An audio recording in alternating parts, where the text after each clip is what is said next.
शिव महापुराण की कथा कहती है, बाती जो लगाई जाती है दीपावली पर लगाओ, चाहे आप धनतेरस पर लगाओ, चाहे आप रूप चौदस पर लगाओ, चाहे पड़वा पर लगाओ, चाहे दूज पर लगाओ, बाती हमेशा लंबी होना चाहिए, लंबी बाती, चाहे तेल की लगा रहे हो चाहे घी की लगा रहे हो। नरक चतुर्दशी का महत्व समझ रहे हैं अपन आज।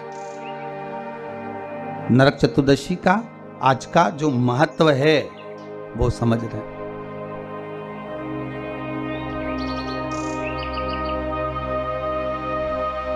क्या महत्व है नरक चतुर्दशी का? कृष्ण पक्ष की कार्तिक महीने की इस चतुर्दशी का, रूप चतुर्दशी का, नरक चतुर्दशी का क्या महत्व है उसको समझना। उसके पूजन का क्या विधान है? छोटी दीपावली क्यों कहते हैं?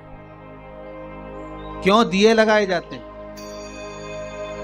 उसके महत्व को समझना। और उस रूप चतुर्दशी के दिन, उस नरक चतुर्दशी के दिन महाराज जो हमारी पूजन का विधान है लक्ष्मी को प्राप्त करने का, इसलिए कहते हैं ये छोटी दीपावली है, यम के द्वार पर से भी बचाने वाली दीपावली, नरक से बचाने वाली दीपावली। कल धनतेरस का पूजन करा, आज रूप चतुर्दशी, नरक चतुर्दशी का वर्णन किया महाराज। कल आप सभी ने जो पाटे पर पूजन करी है, चौरंग पर पाटे पर जो आपने पूजन जमाई थी, चांदी के सिक्के में मौली लपेटी थी, सिक्के में मौली लपेटी थी, उसको थाली में रखा था, वही स्थान पर वो थाली अगर आपने उठाकर अंदर रख ली हो या कहीं पर विराजमान कर दी हो, उस थाली को कहीं विराजमान कर दिया हो, तो आज फिर पुनः वही थाली वापिस सुंदर गोबर से लीप कर या जल से उसको पोंछकर वहां पाटा रखें, चौरंग रखें, चौकी रखें महाराज, उस पर वापिस पुनः लाल वस्त्र बिछाकर उस थाली को वापिस वहीं रखें। आज जो दिए लगना है, आज जो दीप लगना है महाराज, एक दिया आटे का चौमुखी, 4 बत्ती का दीप लगाएं, उसमें चाहे तो सरसों का तेल डाल लें, तिल्ली का तेल डाल लें, चाहे तो उसमें मीठा तेल डाल लें, और 4 बत्ती उसमें होना चाहिए थोड़ी सी पीली सरसों।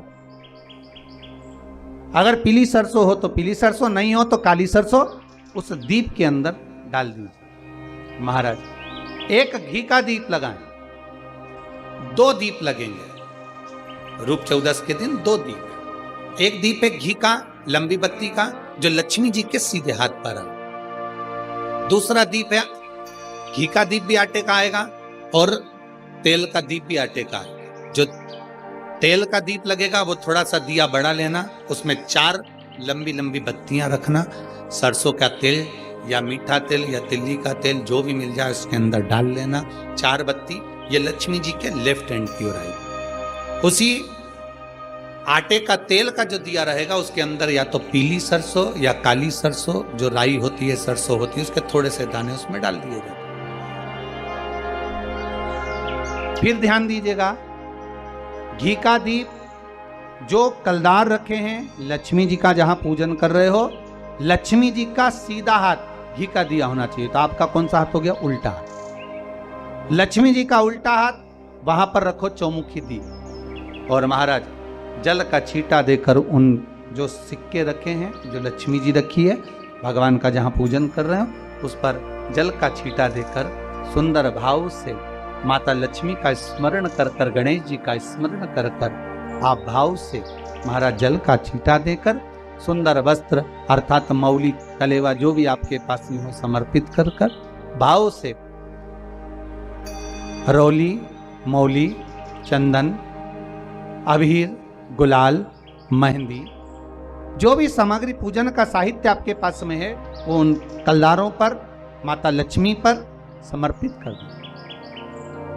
5 अमरबेल के टुकड़े, 5 कमलगट्टे, 5 हल्दी की गांठ उस पर समर्पित कर दें महाराज। माता लक्ष्मी को मीठे का भोग लगा दें, और भोग लगाने के बाद में माता लक्ष्मी को प्रणाम कर कर सुंदर जो चौमुखी दिया आपने बनाया है उसको तो वहीं रखे रहने दें। जो घृत का दिया बनाया है, घी का जो दीप लगाया है आपने, एक बत्ती का, उसमें 4 बत्ती नहीं होना चाहिए, बस केवल जो तेल का दीप लगेगा वो 4 बत्ती का, घी का दीप 1 बत्ती का, उस 1 बत्ती के दीप को लेकर माता लक्ष्मी जी की आरती करेंगे। और माता लक्ष्मी की आरती कर कर, उनका अनुमोदन कर कर, उनको प्रणाम कर कर, निवेदन कर कर, नमन कर कर जब दीप को रख दें, तब माता लक्ष्मी के सम्मुख में अपनी झोली को पसार कर प्रणाम करें।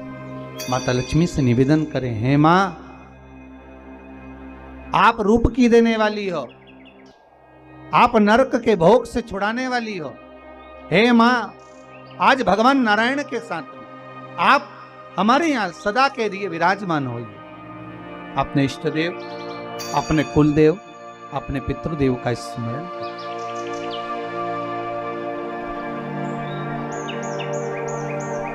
नमन करें, प्रणाम करें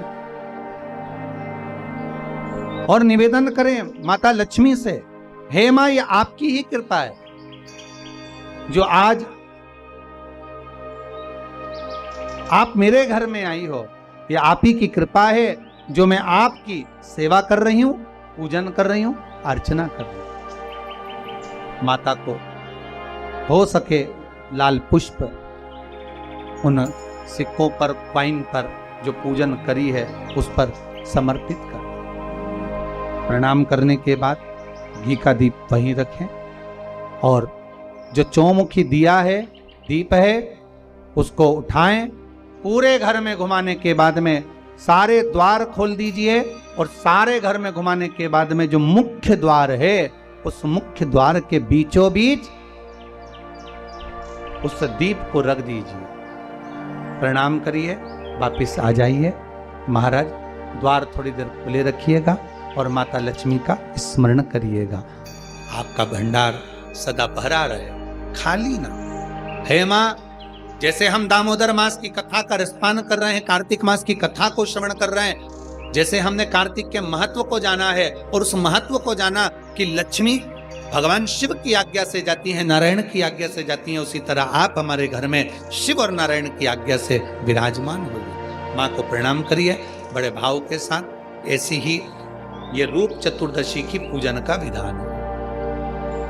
ये रूप चतुर्दशी की पूजन, जो थाली अपने धनतेरस के दिन रखी है उस थाली को आप रात्रि को हटा सकते हो, दूसरे दिन फिर वही थाली रखा जाती है। भाव से, आनंद से आज अपन सबने सुंदर भाव से रूप चतुर्दशी और नरक चतुर्दशी के महत्व को जाना है।